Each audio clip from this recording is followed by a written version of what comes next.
हाँ, बड़े नियम की आवश्यकता है। तो जैसे प्रातः काल से सायंकाल तक की हर व्यक्ति की अपनी एक दिनचर्या होनी चाहिए। ऐसा नहीं कि आज हम 4 बजे उठे, कल 7 बजे उठे, पर फिर मन को आप कंट्रोल नहीं कर पाएंगे। मन के लिए एक दिनचर्या होनी चाहिए कि हमको 10 बजे सोना है, 4 बजे उठ जाना है।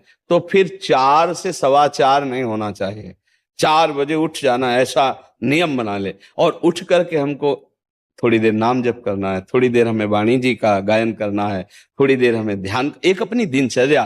फिर हम अपने संसार के कार्य के नियम, जो संसार के कार्य हैं, उनको भी करते हुए भगवान को समर्पित करें। जैसे जो पद में है, जो आपको राष्ट्र सेवा मिली है, जो आपको समाज सेवा के पद मिले हैं, या आपको जो घर की सेवा के कार्य मिले हैं, उनमें बहुत धर्म पूर्वक आचरण होना चाहिए।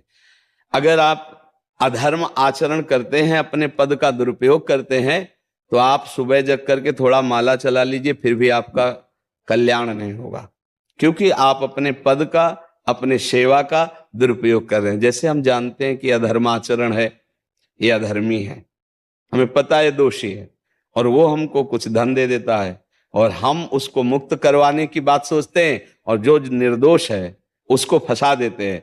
अब तुम चाहे जितना माला चलाने की कोशिश करो या दान पुण्य करो, वो तुम्हारा अधर्म आचरण, वो अधर्म का धन तुम्हें सतमार्ग में नहीं जाने देगा। नियम लेना चाहिए कि जिस पद में है, जिस धर्म में है, जिस कर्तव्य में है, चाहे कुछ भी हो जाए, हम अपने कर्तव्य से विमुख नहीं होंगे। जितना जप महान है, उतने कर्तव्य महान है। दोनों बातें समझना है। जब माला फेरा और इसके बाद बेईमानी, अधर्माचरण, इनका कोई नियम नहीं है कि हमें कैसे चलना है, तो वो माला काम नहीं कर पाएगा, क्योंकि उसका तभी सत्य भाव माना जाएगा माला जपला जब धर्माचरण है। धर्माचरण नियम से। बोले वो बड़े कट्टर नियम वाले हैं, उनको घूस नहीं, आप उनको भयभीत करके नहीं काम करवा सकते, प्रलोभन में काम नहीं करा सकते। ये हमारी गृहस्थी है ना, तो गृहस्थी के पालन के लिए धन चाहिए, और धन के लिए हम धर्म को आगे रखें, धन को नहीं।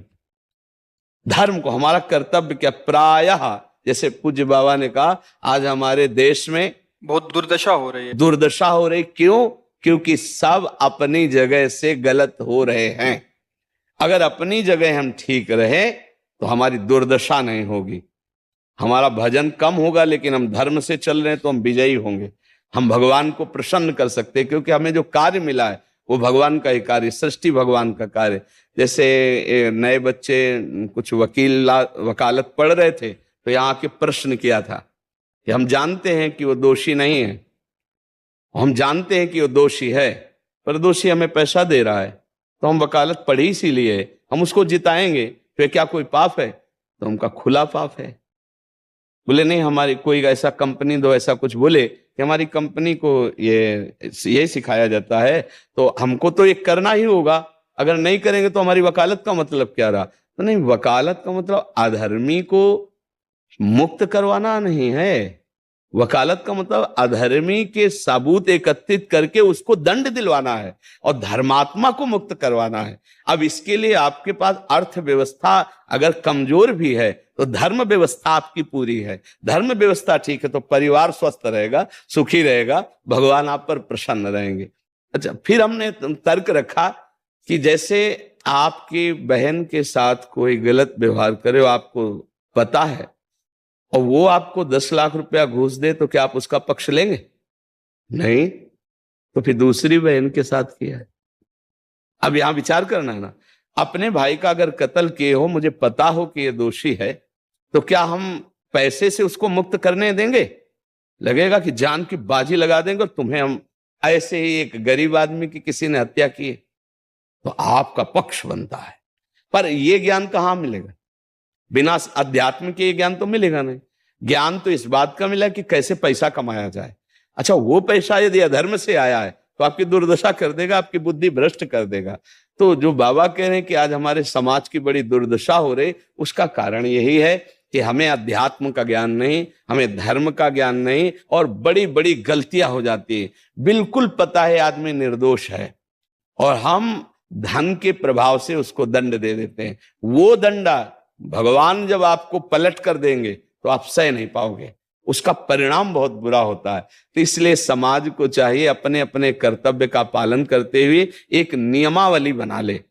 जैसे कुछ दुकानों का नियम होता है कि वहां फिक्स रेट होता है, नहीं होता, वहां ये नहीं चलेगा कि कसम से कहते हैं कि तुम्हें हम अपना जान करके कि 100 रुपया मीटर ये मिला है, हम बिल्कुल मुनाफा नहीं ले रहे।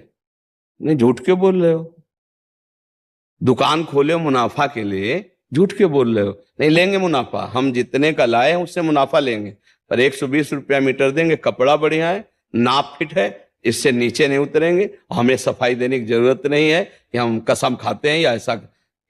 जानते हो ये बिजली है, दुकान है, नौकर लगे हैं, तो इसका मुनाफा लेने के लिए दुकान खोलें, कोई दान करने के लिए तो नहीं। तो सबको पता है मुनाफा लेगा, लेकिन एक फिक्स दाम, उसे 10-20 रुपया का मुनाफा लेकर के हम उसको बेच रहे हैं। लेकिन झूठ क्यों बोले? बोले झूठ के बिना धंधा नहीं चलता। नहीं, ऐसा नहीं है। अब असत्य बोलोगे तो उससे जो आपको मुनाफा मिलेगा वो आपकी बुद्धि भ्रष्ट करेगा, और सत्य है कि मुनाफा के लिए है वही चीज, और आप एक फिक्स रेट में दे रहे, बढ़िया है। अब अगर आप कोई मिलावट करके भोजन सामग्री दे रहे हैं, आपको पता है, तो जो खाने वाले के हृदय में बैठे हुए भगवान है वो तुम्हारे जीवन में मिलावट कर देंगे, तुम्हारा जीवन महान दुखमय हो जाएगा। ये कहां समझा जाता है? ऐसे हर डिपार्टमेंट में, हर विषय में यदि हम अपने धर्म से चले, अपने सत्य से चले, और थोड़ा भी भजन होगा वो आपको उत्तम गति प्रदान करेगा। पर ऐसा कहां समझ में आ रहा? अध्यात्म के बिना भला ऐसा समझ में आएगा? तो इसीलिए कह रहे हैं हमारे देश की दुर्दशा हो रही। पूर्वजों में पहले यह था कि हमारा धर्म नहीं जाना चाहिए चाहे प्राण चले जाएं, हमारा चरित्र नहीं जाना चाहिए चाहे सर्वस्व नष्ट हो जाए। आज इसकी कोई परवाह नहीं, तो उसी से बुद्धि भ्रष्ट हो जाती है, जीवन एक पशुवत आचरण वाला हो जाता है, और वो अपने को बड़ा सुखी समझने लगते हैं कि हमारे पास बड़ा वैभव है। लेकिन प्यारे, उस दिन को याद करो जिस दिन तुम्हारा आखिरी समय होगा, ना तुम्हारा फार्म हाउस जाएगा, ना महल तुम्हारा जाएगा, ना बैंक बैलेंस जाएगा, ना कोई व्यक्ति, और ना ये शरीर। अब तुम्हारे कर्म तुमको भोगवाएंगे। उस समय की कौन याद करता है? अगर उस समय की याद हो तो भय लग जाए कि नहीं नहीं, पाप नहीं करूंगा, क्योंकि जाना है यहां से। अच्छा, कब जाना है कुछ पता नहीं है, किसी भी समय ट्रांसफर हो सकता है इस शरीर से। तो हमें लगता है कि महापुरुषों के जो वचन है कि हमें एक नियम से जीवन जीना चाहिए, धर्म पूर्वक जीवन जीना चाहिए, अपने कर्तव्य का पालन करना चाहिए। जो हमारे लिए कर्तव्य, आज प्रायः धन प्रधान बुद्धि होने के कारण कर्तव्य स्वाहा हो रहा है। एक विद्यालय में विद्यार्थी के लिए जो गुरु पद में बैठा है उसका क्या कर्तव्य है? वो अपने कर्तव्य को भूला हुआ है। भला छोटे छोटे विद्यार्थियों को, जिनकी नींव पूरे राष्ट्र सेवा में, समाज सेवा में ये बन सकते हैं, अगर उनको हम सही शिक्षा नहीं दी तो उनका पूरा जीवन बर्बाद हो जाएगा।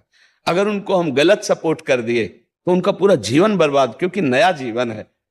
और जगह जगह अपने अपने कर्तव्यों का यदि पालन किया जाए तो पूरा समाज सुखी हो जाए। लेकिन कर्तव्यहीनता आ रही, कोई अपने कर्तव्य को नहीं समझ रहा है। तो यही बात महापुरुष जनों को दुख लगता है कि अगर सब अपने कर्तव्य का पालन करें, धर्म का पालन करें, भगवान का नाम जप करें, तो सब सुखी हो जाए। सुख सब चाहते हैं और आचरण दुख वाले करते, इसीलिए सुख नहीं मिल रहा है, परिणाम में हमें दुख मिल रहा है। सच्ची मानना, वो रुपया पूरे परिवार में अशांति पैदा कर देगा। और धर्म पूर्वक 100 रुपया लाओगे और 4-5 परिवार के बैठ के नमक रोटी खाओगे, आनंद से सोओगे, बड़ा प्यार रहेगा, भगवान की कृपा रहेगी। पर ये बात समझ में नहीं आती है। तो ये वृत्ति अगर छोड़ी ना जाएगी तो कुछ भी कर लो, कहीं भी दान पुण्य कर लो, लाभ नहीं मिलेगा। अगर दान देने की बात कही गई है तो धर्म पूर्वक कमाए हुए धन से। अगर आप मेहनत से कमाए हो ना, 10 रुपया दे दोगे ना, तो 10 रुपये का वो आटा लाके अगर 2 रोटी खाएगा तो खूब वजन होगा। वो आप 1 लाख रुपया बेईमानी कर रख दोगे ना, तो बैठे बैठे वो गंदा ही सोचेगा, वजन नहीं होगा।